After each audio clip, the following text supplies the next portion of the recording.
சில பேருக்கு எதுவுமே தெரியாது, ஆனால் எல்லாம் தெரிஞ்ச மாதிரி காட்டிப்பாங்க. பார்த்துருக்கீங்களா? சைக்காலஜியில் இதுக்கு பேர் வந்து டன்னிங் க்ரூகர் எஃபெக்ட்னு சொல்லுவாங்க. அதாவது ஒருத்தவங்களுக்கு வந்து பார்த்தீங்கன்னா ஒரு விஷயத்தில் கொஞ்சமாக தெரிஞ்சுக்கிட்டு அவங்க தனக்கு எல்லாமே தெரியும் அப்படின்ற மாதிரி தன்னம்பிக்கையாக இப்போ எல்லாத்தையும் ஃபேஸ் பண்ண போவாங்க. ஆனால் அவங்களால அதில் வந்து பார்த்தீங்கன்னா கம்ப்ளீட்டாக ரிசல்ட்டே பார்க்க முடியாது.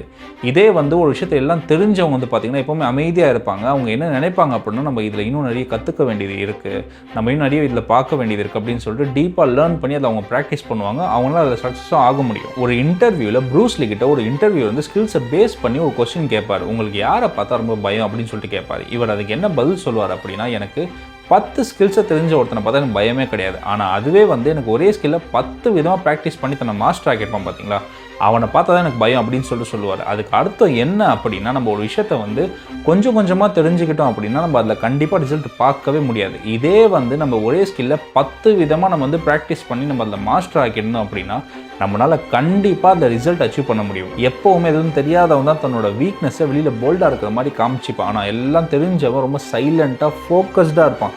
அதனால தான் அவனால் அதில் வந்து சக்ஸஸ் பார்க்க முடியுது. இதே மாதிரி சைக்காலஜிக்கல் டிப்ஸ் அண்ட் டெக்னிக்ஸ் தெரிஞ்சுக்கணும் அப்படின்னா மறக்காமல் இந்த பேஜை ஃபாலோ பண்ணிவிட்டு உங்களோட சர்க்கிளில் இந்த மாதிரி அதை இருந்தாங்கன்னா அவங்களுக்கு இந்த வீடியோவை ஷேர் பண்ணிவிட்டு அவங்களுக்கு நீங்கள் என்ன சொல்ல விரும்புகிறீங்க அப்படின்றத கமெண்ட்டில் சொல்லுங்கள். எங்கே சும்மா சொன்னேன் அப்படி பண்ணுறீங்கன்ற போகிறீங்க, அப்புறம் அவங்க கடுப்பாயிடுவாங்க. உங்கள் மேலே இல்லை, ஏன் மேலே.